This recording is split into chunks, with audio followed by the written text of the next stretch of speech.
दोस्तों आज के वीडियो में हम एक्सप्लेन करने जा रहे हैं 2016 में रिलीज हुई स्पेक्ट्रल मूवी को। ऐसी मूवी बहुत ही कम बनती है दोस्तों, यकीन मानिए आज का वीडियो आपको बहुत ज्यादा पसंद आएगा। प्लीज वीडियो को आखिरी तक जरूर देखें। तो देरी ना करते हुए इस मूवी की शुरुआत में हमें दिखाया जाता है कि मोल्डोवा नाम का एक यूरोपियन देश है जिस पर रशियन आर्मी ने कब्जा कर लिया है और मोल्डोवा की मदद करने के लिए यूएस आर्मी आ जाती है। यहाँ इन सैनिकों के पास हाईटेक वेपन है, जैसे एक उनका हेलमेट कैम। इस कैम के जरिए ऐसी चीजों को देखा जा सकता है जो सिर्फ आंखों से देखना पॉसिबल नहीं था, और इस कैम की रिकॉर्डिंग सीधे लाइव इनके बेस कैंप में होती है।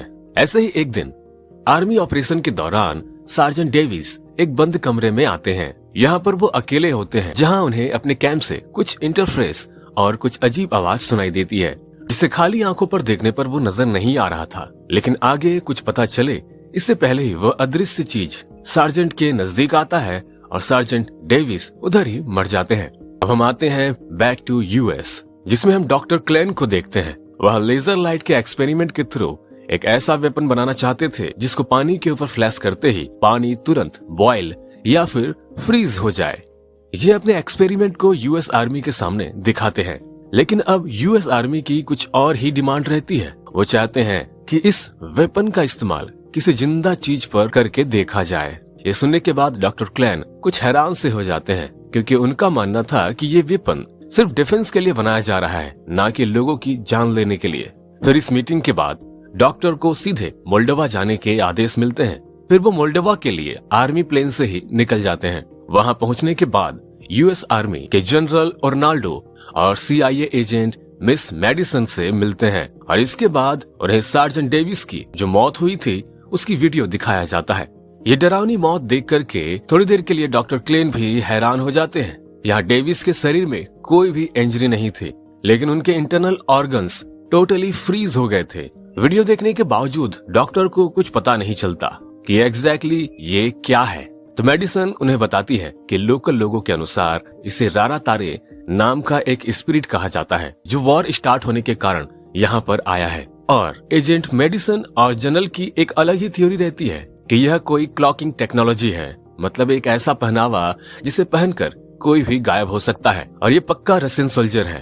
फिर डॉक्टर क्लेन मेडिसन से पूछते हैं कि अगर कोई ऐसा सूट होता तो भी वो किसी को इस तरह से कैसे मार सकता है। फिर मेडिसन कहती है कि एनिमी के पास कोई ऐसा वेपन होगा जिससे वो किसी को भी मारे तो इस प्रकार से वो मर जाए। अब ये दोनों थ्योरी सुनने के बाद डॉक्टर के दिमाग में कई सारे सवाल चल रहे होते हैं, जैसे कि अगर ये इंसानी है तो इसे गोली कैसे नहीं लगी। अब डॉक्टर को इसे और अच्छे से समझने के लिए उस स्पिरिट या घोस्ट का एक क्लियर इमेज या वीडियो चाहिए था। इसके लिए डॉक्टर एक हाइपर स्पेक्ट्रल कैमरा भी अपने साथ लाए थे, जो किसी भी विजिबल या इनविजिबल लाइट स्पेक्ट्रम को क्लियरली कैप्चर कर सकता था। मतलब वो जो सोल्जर्स का हेड कैम था उसी का एक बड़ा रूप। जब क्लैन उस कैमरे को एक डेल्टा व्हीकल यानी कि टैंक में लगा रहे होते हैं, तो वहां मौजूद सोल्जर्स को ये पता चल जाता है कि ये डॉक्टर क्लेन हैं जिन्होंने हमारे लिए ये हाईटेक हेड कैम बनाया है। सभी सोल्जर्स उनको इस आविष्कार के लिए थैंक्स कहते हैं। अब डॉक्टर क्लेन उस घोस्ट का इमेज लेने के लिए खुद वॉर जोन में जाने का फैसला करते हैं। अगले दिन ब्रीफिंग के दौरान पता चलता है कि पिछले शाम को उथा नाम की इनकी एक आर्मी की टीम एक बिल्डिंग में गई थी, और तब से उनके साथ कोई भी कांटेक्ट नहीं हुआ है। ये लोग उसका रेस्क्यू मिशन प्लान करते हैं। इस मिशन में खुद डॉक्टर क्लेन और मेडिसन भी साथ में जाएंगे, और टैंक से वो उन लोगों की फीड मॉनिटरिंग भी करेंगे। जब सोल्जर सारे फ्लोर पर जाते हैं, उन्हें एक बाथटब के नीचे वैसी ही लाइट मिलती है। जब उस बाथटब को उठाते हैं तब उनके नीचे उस टीम का एक सार्जन छुपा हुआ मिलता है। वो इन सोल्जर्स को बताता है कि ये बाथटब ही है जिसने मुझे पूरी रात बचाए रखा है, और उसके टीम के बाकी सारे सोल्जर्स ऊपर की फ्लोर पर मरे पड़े हैं। एक रूम में डॉक्टर को वही साया सामने दिखाई देता है, और उस सोल्जर को वहां पर शूट करने को कहता है। जब वो सोल्जर उसे शूट करता है तो गोली उस साए के आर पार चली जाती है। अब वो अदृश्य शक्ति इन लोगों के पीछे पड़ जाती है और एक एक करके सारे सोल्जर को मारने लगती है। जब वह शक्ति सबको मार के आगे रस्सी से जो सोल्जर नीचे उतर रहे थे उनको भी मारने लगती है, और उसी समय क्लैन टैंक से बाहर आकर अपने कैमरे से वह शॉट लेने लगता है, और यहाँ एक सोल्जर उन घोस्ट पर बंदूक से फायर करता है। लेकिन इस बड़े से विस्फोट के बावजूद भी उन अदृश्य शक्ति को कुछ भी नहीं होता। अब यहाँ पर जितने भी सोल्जर्स बचे हुए थे वो सारे के सारे भागते हुए टैंक में आकर छुप जाते हैं और यहाँ से निकलने लगते हैं। लेकिन बीच बीच में लैंड माइंस के कारण पूरे रास्ते में विस्फोट होने लगता है और इनका टैंक पलट जाता है। इसीलिए वो लोग एक नजदीक के फैक्ट्री में छुपने के लिए चले जाते हैं। उन्हें यहाँ पर गेट के पास लोहे के कुछ टुकड़े मिलते हैं। फिर वो सभी लोग जल्दी एक सेफ स्पॉट ढूंढने लगते हैं। क्लेन अपने कैमरे के थ्रू देखने लगता है और तभी उन्हें जो ये अदृश्य शक्ति है वह दिखाई देती है, जिन्हें सभी लोग आश्चर्य से देखते हैं। वो घोस्ट बाहर से अंदर आने की कोशिश करते हैं लेकिन वह उस लोहे के टुकड़े को क्रॉस नहीं कर पाते। ये सब कुछ डॉक्टर नोटिस कर रहा था, समझने की कोशिश कर रहा था कि आखिर यह क्या है। फिर उन सभी को टीवी की आवाज सुनाई देती है वहीं पे। फिर वो लोग एक कमरे को चेक करते हैं तो वहाँ कुछ गन के साथ 2 बच्चे दिखाई देते हैं। यहाँ एक सारी नाम की लोकल बच्ची और उसका एक छोटा भाई भी है। ये 2 लोग काफी समय से यहाँ फंसे हुए हैं और इन सोल्जर्स को आगे एक रूम में ट्रांसमिशन करने के लिए कुछ सामान भी मिलता है। फिर ये लोग अपने बेस कैंप में सिग्नल भेजने की कोशिश भी करते हैं। अब धीरे धीरे उसका पूरा दिन वहीं बीत जाता है और फिर पूरी रात ये लोग इसी भयानक लोकेशन में फंस जाते हैं। डॉक्टर को बार बार एक बात खाई जा रही थी कि शायद इन बच्चों में से किसी ने वो लोहे के टुकड़े वहाँ पर डाले थे, यानी इन बच्चों को उस घोस्ट के वीकनेस के बारे में कुछ तो पता है। तो मेडिसन उनके लोकल लैंग्वेज में उस बच्चे से पूछने लगती है। तब सारी उससे कहती है कि वह जो लोहे के टुकड़े हैं वह उनके पापा ने वहाँ पर डाले थे ताकि वो हम दोनों को प्रोटेक्ट कर सके। लेकिन यह बैरियर लगाने के वक्त ही उनके ऊपर हमला हुआ और वो गुजर गए। उनकी लाश इधर ही एक कमरे पे रखा हुआ था।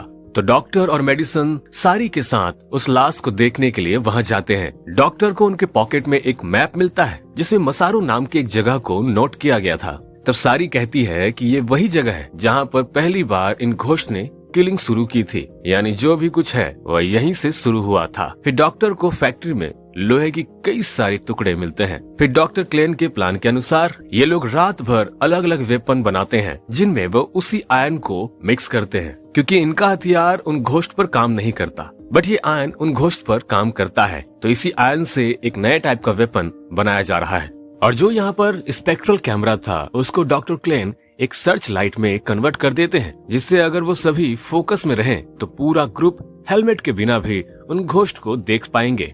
आधी रात को उनका कांटेक्ट बेस सेंटर से होता है। फिर इन लोगों को एक लोकेशन पर आने के लिए कहा जाता है जो कि इस फैक्ट्री से लगभग 1 किलोमीटर की दूरी पर था। लेकिन यहाँ पर वक्त के पहले ही घोस्ट अंदर आने का एक तरीका ढूंढ लेते हैं और एक जगह से सारे घोस्ट इन पर हमला करने लगते हैं। तब सारी उनको पीछे का एक रास्ता बताती है। डॉक्टर क्लेन के कैमरे के कारण अब सोल्जर्स बिना हेलमेट के अपनी आंखों से उन घोस्ट को देख सकते हैं। उन्होंने जो भी ग्रेनेड बनाए थे उनसे हमला करते हैं, जिसके कारण उन घोस्ट की स्पीड कम हो जाती है, लेकिन वह पूरी तरह से मरते नहीं है। काफी दिक्कतों के बाद वो सभी लोग उस ओपन स्पेस में पहुंच जाते हैं, लेकिन अभी तक उन्हें बचाने के लिए कोई भी टीम वहां पर नहीं आई थी। इसलिए वो लोग डर के एक बस में छिप जाते हैं। फिर थोड़ी देर बाद वहाँ पर टैंक आते हैं। जब टैंक के लोग वहाँ पर बहुत सारे घोस्ट को एक साथ एक बिल्डिंग में देखते हैं तब वह सीधा बिल्डिंग के ऊपर हमला करने लगते हैं। लेकिन इतने बड़े हमले के बावजूद भी वो सारे घोस्ट मरते नहीं हैं। इनके पूरे टैंक को वो डिस्ट्रॉय कर देते हैं। अब इनका जो टैंक आया था वो भी अब इनको बचा नहीं सकती। अब इसी लड़ाई के बीच सारी का छोटा भाई वो भी मारा जाता है। फिर थोड़ी देर बाद वहाँ मदद करने के लिए कुछ हेलीकॉप्टर आ जाते हैं और यहाँ देखा जाता है कि हेलीकॉप्टर के आसपास इतनी ज्यादा हवा होती है कि वो घोस्ट इनके पास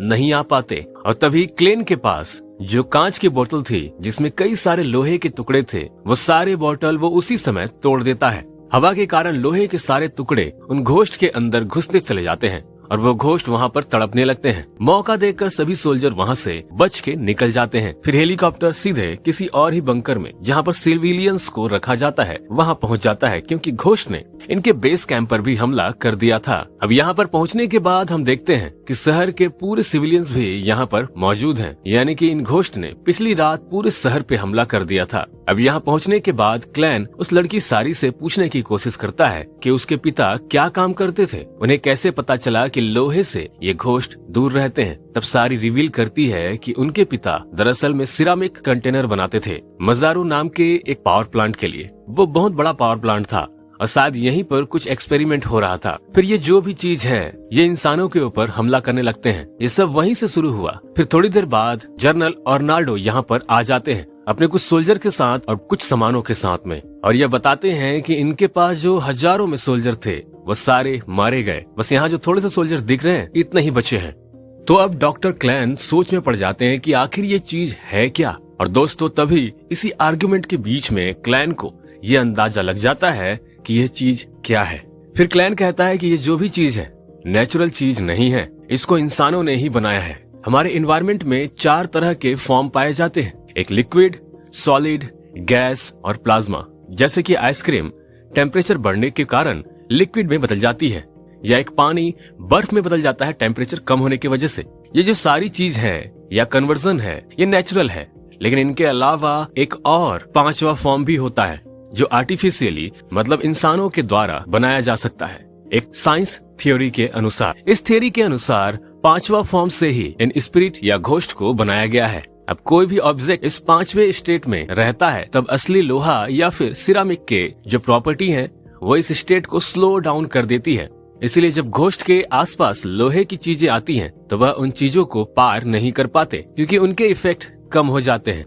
ये पूरी थ्योरी क्लैन मेडिसन और बाकी जो भी आर्मी के सोल्जर्स थे उनके सामने रखता है। फिर मेडिसन कुछ जगहों के फोटो भी दिखाती है जहां पर पिछले 10 सालों में कई सारे चेंजेस किए गए हैं, तो इनका शक उसी लोकेशन पर चला जाता है। क्लैन आर्मी के सामने एक और सुझाव रखता है कि जितने भी वेपन्स हैं जो ये बेस कैंप से लाए हैं उसे वह प्लाज्मिक डिस्चार्ज वेपन बना सकता है। रात भर सभी के सभी मिल करके काम करती है और उन वेपन्स को बनाते हैं। डॉक्टर क्लैन एग्जिस्टिंग वेपन में कुछ और मॉडिफिकेशन करके प्लाज्मिक डिस्चार्ज वेपन बनाने की कोशिश करता है। अगले दिन सुबह ये लोग निकलते हैं और उस पावर प्लांट पर पहुंच जाते हैं। फिर सारे सोल्जर्स उतरते हैं और इनका जो रोबोट रहता है वह भी उतरता है। यहाँ पे अरात्रे को जैसे ही कुछ हलचल दिखाई देती है तब वो काफी बड़े तादाद में सामने से दौड़ते हुए आते हैं और इन पर हमला करने वाले होते हैं, लेकिन उन रोबोट्स के कारण उन्हें आते हुए देख सकते हैं। जैसे ही वो लोग एक लोकेशन पर आते हैं सार्जेंट सुपर प्लाज्मिक डिस्चार्ज के थ्रू उन्हें शूट करता है और दोस्तों एक बड़ा सा एनर्जी का विस्फोट होता है जिसमें कई सारे अरात्रे मारे जाते हैं।